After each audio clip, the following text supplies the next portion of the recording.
Hello, can you hear me? Yes. How are you doing? I'm well, and yourself? Fine, thank you. Now we can begin. Tonight, our focus will be on two things, basically. One of them is the empowerment of employees in the workplace. The other thing we'll be doing is quality movement, quality process and the movement. So two things. One is the empowerment of employees in the workplace, or what we can call an empowered workplace. And the second thing is the quality movement. So let's start with empowerment employees in the workplace. So simply put, the word when it comes to the workplace, empowerment means enabling employees that are at the lower level, giving them some kind of power to take decisions that are required for carrying their duties or even their responsibilities, and then implement them. So these are the kind of decisions that are formally reserved or usually reserved for their supervisors or the upper or middle level management. But as the world of business changes, it was realized that the employees can actually be empowered or given the what we call the giving them the opportunity to make such decisions. So, and that's where empowerment comes in. So that philosophy of enabling lower level employees to take decisions in organizations, decisions that are needed or that will help the empower employees to carry out their duties and responsibilities. That is what empowerment is about. So the goal of empowerment in this modern day is mainly to improve the quality of working life for ordinary employees. And any organization that have their working environment empowered, the employees are usually satisfied and they do better compared to an organization that does not have an empowered work environment. So another thing is this, that when it comes to employees being enthusiastic about their workplace, empowerment is very, very important, because mainly because the employees who are empowered, they take part in making managerial decisions. They also take part in designing in some cases, designing their payment system, or even the job enrichment schemes. And of course, when it comes to appreciation of employees, probably at the end of this year or end of the quarter, whatever time the organization does that kind of thing, the empowered employees are involved in making decisions that relate to those things, that relates to making some managerial decisions, design a fair payment system, or job enrichment schemes, and of course, appreciation award. Now, the employees empowerment also have other important goals, and they lead to other important outcomes, one of which is the feeling of self-efficiency and a sense of owning the job. Employee that is empowered to make certain decisions, not all decisions, not all of them, but at least some of the decisions that they cannot even think of taking in the past, they are involved. So it made them have to have a feeling of self-efficiency and a sense of owning the job. So with this kind of feeling, they become inspired to do their jobs more effectively. Why? Well, of course, they are empowered, and because of that, they get personally rewarded for accomplishing the targets, especially if the decision they make actually led to the accomplishment of the target. When they feel that they are part of the organization. So, and they feel that they are valued. So they become very energetic, very passionate about the job, and then very sincere with the feel of that power that they have. So you can say this concept of empowering the employees is very, very important. And where it is done the right way, it can lead to so many good outcomes. Now, so the concept, or what you can call the philosophy, has really gained momentum with given the advancement we have in industrial growth and development. So those at the top management are really very busy, can be very busy with other things that can be the lifeline of the organization. So they empower the employees, but in terms of they delegate certain jobs to them that they normally do by themselves. They delegate it to the employees, give them appropriate training so that they can focus on other important matters that will affect the organization. So that's one good example of empowerment. I want a good example here. He said a loyal customer of a bank rings up the customer service center and asks for waiving credit card annual fees charged in the statement. So, and the person in charge of the customer service center, it doesn't have to go all the way to the main manager to make that decision, because he or she has been empowered to make certain decision with respect to this kind of situation. So what he did was to take that decision and waive the fees, then inform the customer over the phone that those fees are waived. So you can see if this decision is to be taken by management, it might take up to a week before, because there's going to be several lines, waiting lists of such decision in the table of the manager.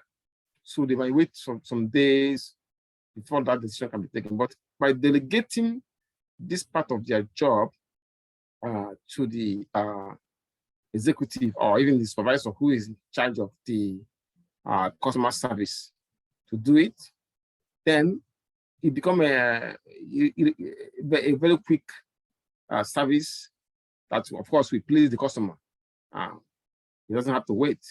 Remember that the customer service is focused on customer service. But certain decisions, especially when it comes to things like this, credit card annual fees, or even the late fee sometimes, like somebody who has been paying the credit card bill on time for years, but for some reason missed a payment, maybe 1 month payment, and the bank slammed him or her with a fee. He can call the customer service. I mean, if that bank have this kind of empowerment program, even if they don't have it, you can call the customer service and with the evidence that you have been paying on time, even before the time, over the years. So they can even waive it for you for that month. But however, if there is a repetition of that, they may say, no, we can't do that, So look, what are the rationale behind the empowering employees? Well, like I said earlier, in the traditional management system, it is the job of the top management to make policies and then take certain decisions. Now, the way they structured it, they make policies, the top management formulate the policy and then take the policy decision. Then it will be followed by the middle management who will execute those decisions. Now, after that, the lower management take the operative decision, and then usually they are the supervisors that implement those decisions. Now, with the help of the workers. So workers are not really involved in such decision making before. Now, after some time, it was discovered that lower level employees do not have, well, it was felt that, prior to this, it was felt that they don't have the right knowledge or skills to take that kind of decision. But then sooner or later, with the growth in number of people that has MBAs, bachelor's degrees, and so on, even certification programs. Now, management realized that even though some of those employees at lower level can take some operational decision because they are either they are academically qualified for it, or because they have the degree, have the experience, So they found that they can do that. Instead of allowing those decisions or those things that relate to that kind of decision to get cluttered in their desk, waiting for them to take that decision, it will slow down the process of the company's operation. So they decided to delegate some of this, and it worked. It worked because it's almost the order of the day now. So they realized that because of the fact that even that the employees at the company, lower level employees, who don't have the relevant qualification, even though they are still at the lowest level, they can make that decision. They started to empower them to make that kind of decision. So, in other words, given that they have their MBA, their bachelor's degrees, their certification, their years of experience in that kind of job, the top management and the middle management now started to delegate them with such authority. Well, I won't call it authority, just a kind of delegating of jobs to make that kind of decision. Now, of course, by doing that, they're making that it's as if they have the, well, I would call it that they may not have the authority, but they have been given the responsibility to do this on behalf of the company. So, generally speaking, it is not the way the things are going in the business world, the growth in business, every big, large corporation, especially large corporations, the requirement of managing the company, making long-term decisions that affect the company, there's myriads of decisions to make. So it is humanly impossible for a manager to do all the work himself or herself. So even though there's a delegation of duties or responsibility had been a part of management in the past, but the what I would say it is, I think the best way to say it is the level of that delegation is much higher in the company that have empowered workplace. They do more of the delegation of responsibilities. They delegate the work to team members. So so that for the purpose of that, the manager has access to latest strength of team members and find out who is interested in doing additional tasks. And of course, doing that will be an opportunity for that person or workers to learn or gain the required experience. So the idea of delegation keep getting momentum. Now, another reason rationale is this: there is of course, by many management writers or even some industrial psychologists have found that there's a strong association between employee empowerment and their satisfaction. So where employees are empowered and then have responsibility for making certain decisions, which are appreciated by the company, you see that they are satisfied in doing that job. Now, this kind of satisfaction is reflected in many ways. One is that the less and less of the employees will be leaving the company. Unlike the one where the company that have high turnover, which means that employees doesn't stay long in that organization. But this one, because they are satisfied with the kind of relationship they have with management, which trusts them enough to delegate some duties or some responsibility to them, they want to stay. So the difference in pay from the organization that delegates, that empower the employees may not be, let's say $5,000 difference in salary. But if that organization that pay higher salary has more hostile environment or less empowered environment, the level of satisfaction might be there, might be high. Because if the employee doesn't feel that they are being choked or that they are not, they feel that they're not really doing mean much to the company, it might increase their level of stress because they might be thinking, if I'm doing what I'm doing here, if the company doesn't need me that much, that means they can one day decide to let me go because they don't need to use my services that much. So it can bring a kind of stress on the employee. So whenever they have the opportunity to leave, they leave. But in that company where the employee feel that his work is appreciated and that the company trusts him or her enough to give them assignments, allow them to make some certain decision. It made them to be satisfied, and of course they'd stay, and also the quality of their work keep getting better, and this will affect the company overall because the productivity level will increase. Now, those kind of employees who were empowered, naturally, they like to make the customer of the company happy. And when they do that, of course, the customer will be highly satisfied. When customers are satisfied, they bring more business to the company.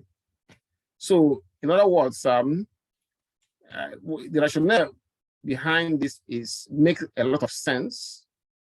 And the philosophy of the empowerment centers around enabling, energizing, engaging, and enthusing the employees. At the end of the day, all this thing boils down to sales. When the employees are doing well, sales can be in different forms. So employees are doing well, they are happy. Happy employees makes happy customer. Happy customer will open their wallet. And that means sales keep going up. Any questions so far? Any questions so far, class? No. No, you're good. Okay, good. So let me play a short video for you about this empowerment in the workplace. I'm sure you will enjoy the video. Let's see if my system works. I hope it does. Okay, probably. Yeah, let me put it on this place. Let me play this short video.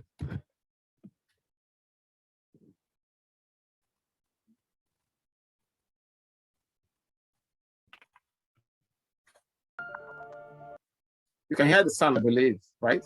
We have a new reality inside Afghanistan. It is a very evolving, dynamic.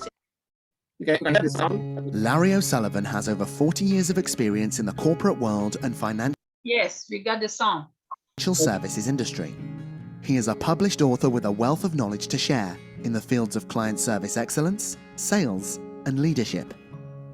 To succeed in their jobs, employees need to be empowered. But empowerment and the degree of delegation that comes with it is a balancing act. It all depends on your employees' confidence. Depending on the job status, empowerment can be marginal or more extensive or actually non-existent at all.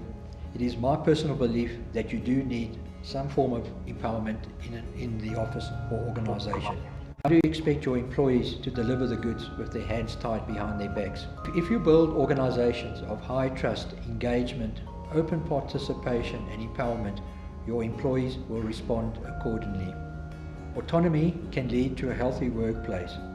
And when your employees find meaning and happiness at work, all wonderful things happen to the organization. The culture and morale changes, staff turnover reduces, your people collaborate more easily, they become more creative and innovative, and embrace and accept change. They are more productive and more confident, open and motivated. Surely that's what you want in an organization. As a manager or leader, isn't that what you want in your team or business? As an employee, isn't that the environment in which you want to work and operate in? So give your employees the tools and responsibility to take charge of their tasks and circumstances to get exactly the results you want to achieve. Don't let your people become soulless in their jobs. Even if the job is routine or mundane, give your people a sense of purpose and contribution. Something that really amazes me about certain organizations. They trust their people to deal with their clients, handle their money and manage their affairs, but yet they don't empower them.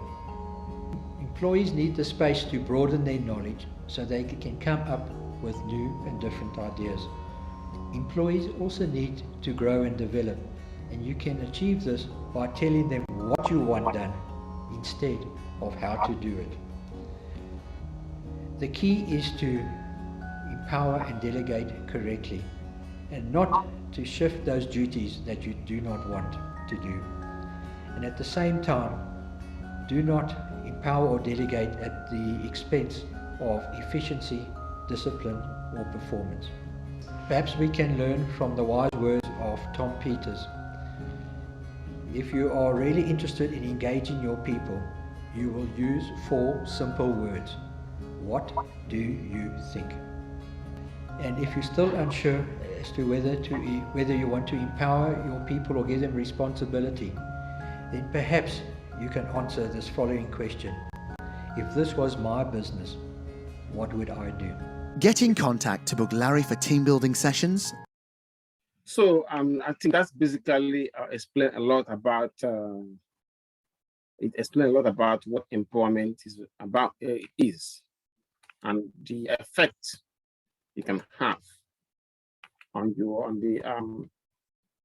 the company's employees. Now this leads us to what is called a high performance workplace. An empowered workplace can also be a high performance workplace. So in a workplace whereby which is a physical or virtual environment that is made in such a way that workers were designed to make workers as effective as possible when it comes to supporting the business goals and providing value. We call it a high performance workplace. Now, in a high performance workplace, so we have that the organization that have that kind of workplace achieves financial results that are better when compared to their counterparts in the industry, because they have a workplace that is physically designed or virtually designed to make the employees work effectively. So now also a high performance workplace results from the company or a management that is always trying to balance the amounts, their investment in people, process, physical environment, technology, to measurably enhance the ability of their employees when it comes to things like discovering new things or ideas, innovation, team leadership, and efficiency. So that company is always open about things like that. So in the long run, well, eventually it will lead to employees that are willing to put their best to lift the company up. So the outcome is very clear that the companies achieve financial results that are much better than those of their peers over a longer period of time. We have so many companies in that arena that we know. If you take a case of Apple and BlackBerry, BlackBerry came out before Apple. Then Apple went and innovated and make their workplace to be a place where there's a kind of cross-fertilization of ideas. And the result is that Apple was able to knock out BlackBerry. We don't even hear about BlackBerry anymore. How about MySpace and Facebook? I don't know anybody still remember MySpace, but it was there before Facebook. But what happened? So innovation, a workplace that encourages innovation, and was able to overtake Facebook and MySpace and become the almost the must in every phone and every computer. Now, let us look at some of the features of this high performance workplace. Okay. Now, some of these features are explained in this short video that I'm going to play for you now. You'll see, like the other video, I'm sure you're going to enjoy this one as well. Okay.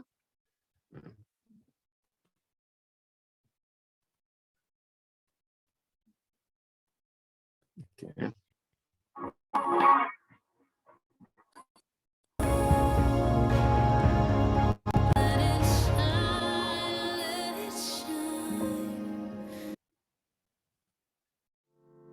In this video, we're going to provide you with an overview of the serving leader model, and specifically how this model, when implemented, leads to a high-performance culture. But what's so important about an organization's culture anyway? Why should leaders even care or pay attention to culture? In order to understand the answer to that question, let's start with the end in mind. Every leader wants their organization to be successful, and there are many definitions of success. For some, it's about creating great products or serving customers well. For others, it's about growth and profitability. And for others still, it's about bringing healing, peace, and beauty to a world that desperately needs it. Whatever your organization's definition of success, it's the leader's responsibility to achieve it. And of course, that begins with a strategy. Strategy is a word that defines how an organization will achieve success. But your ability to execute on your strategy is dependent on your organization's culture. A positive and flourishing culture enables strategy to be executed, while a negative or unhealthy culture torpedoes or undermines strategy. This connection between culture, strategy, and success is well documented in research and practice, and can be summarized by a common phrase: culture eats strategy for breakfast. It's a quote commonly attributed to Peter Drucker, one of the top management gurus of the 20th century. In other words, if you care about the success of your organization, you need to care about culture. Leaders often put together great strategies, and they often assemble great teams to execute on those strategies, but they still come up short. And that is often because they haven't created the right environment or high-performance culture to enable success. So what is a high-performance culture? Through work with leaders and organizations around the world, we've identified 6 characteristics that define a high-performance culture. Number one, everyone understands why their work matters. People only give 100% of themselves, their creativity, their motivation, their focus, when they are able to connect their day-to-day activities with the purpose of the organization, something they know will make the world a better place. Number two, values are practiced throughout the organization. Identifying values and holding people accountable to them creates an environment of trust and alignment around priorities. This, in turn, allows the organization to move with greater speed towards achieving its purpose.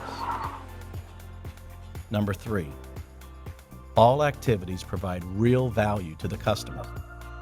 Organizations with a high-performance culture prevent and remove wasteful tasks that take away from fulfilling a central component of their mission, which is to serve their customer well.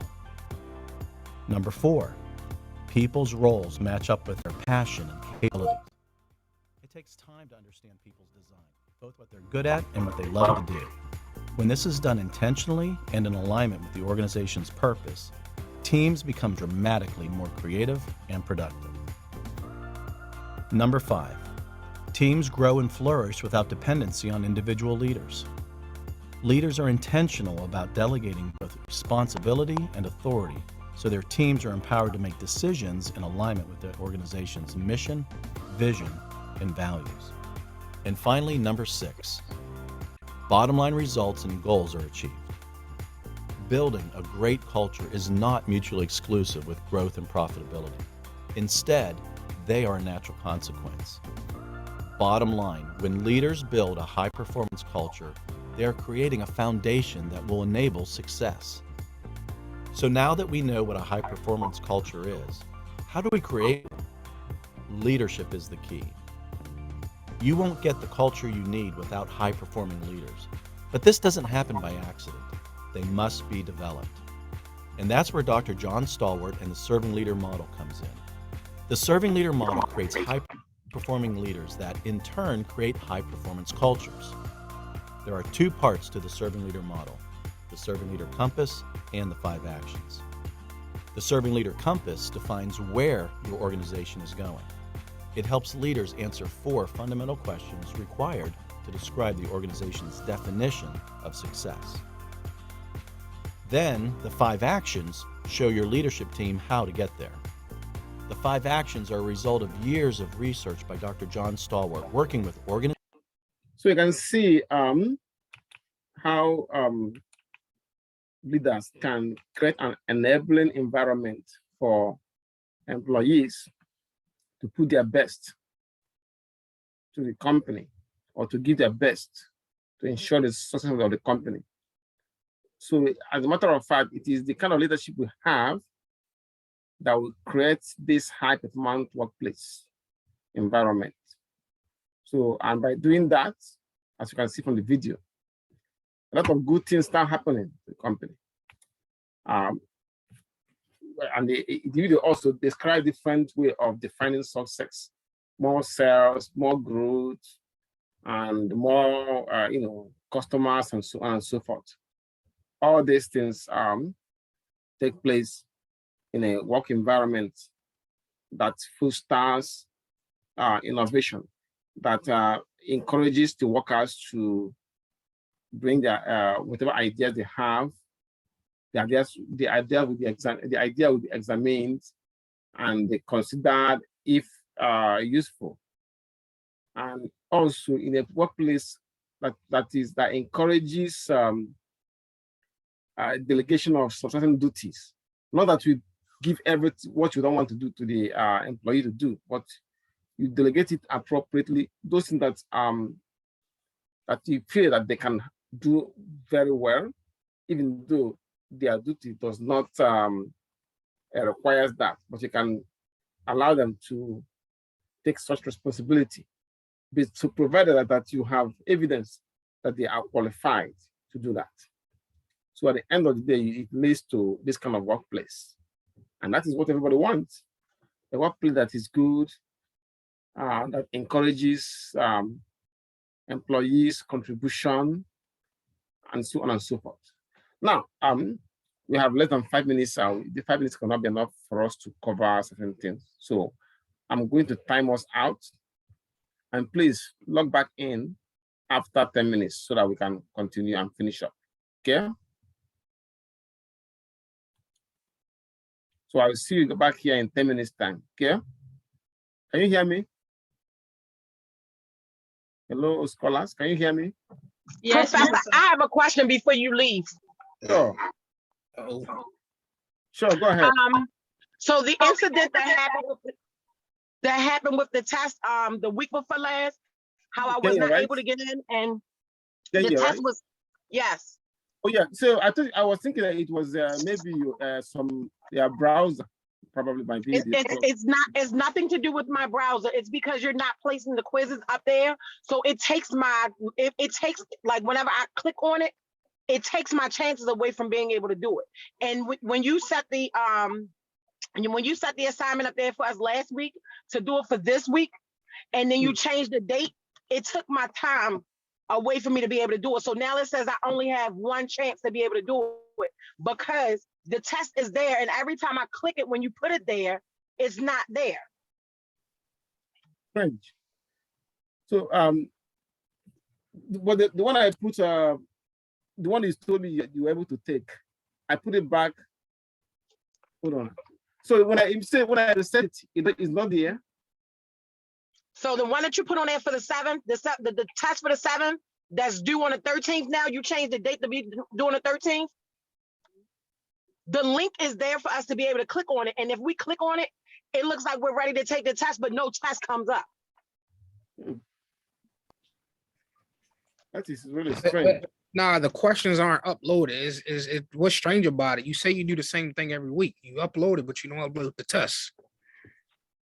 So when you click on test 7, it says there are no questions there. That's what she's talking about. Oh yeah, because it's here, but I have not put the questions yet. Is that what you mean? Yeah, but this was a test from last week, though. The question is, why aren't the questions there yet? The problem is that when you do that, when you put it up there and you tell us that the test is there, but the test is really not there, it takes the amount of attempts that we have. And that's how I got a 0, and how Dean Davis had to go in and give me another attempt in order for it to be graded on my side. Okay, you know what I will do this time? I will not put the link there. It will be there only after I have finished. Only after the questions are ready. Yes, that makes sense. But the problem is now for me, again, this week, I clicked on it because it said that it was due on the 6th. So I clicked on it. And now because you made it due on the 13th and you didn't put it there, it took one of my attempts away. So you sent an email, I think, said that Davis helped you to do it. So what? So were you able to complete it after that? I'm sorry, say it again. In your email, you said that Dr. Davis helped you to fix the problem. So after that, were you able to complete the test?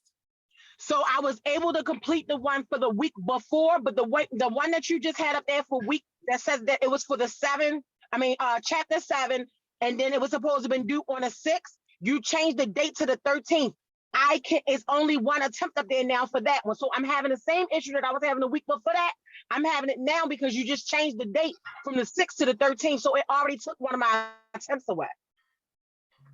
So what do you so in case this will be the solution to the problem. Yeah. The test for this week, it's not gonna pop up until the questions are ready. That's number one. Number two, maybe I'll have to email you a paper version of it. Then you fill your answers and email it back to me. So I have one attempt left. When will you be opening the test so I know not to open it until you have it open? Are you talking about the one for last week or the one for this week? So the one that's due on the 13th, because it was supposed to have been due on the 6th. You pushed it back to now it's due on the 13th. Yeah, I did it because I wanted to open it for you. Remember you said I have to open it, so I opened it for you. No, so what I'm saying is Dean Davis corrected it. I didn't need it to be open. It was already open.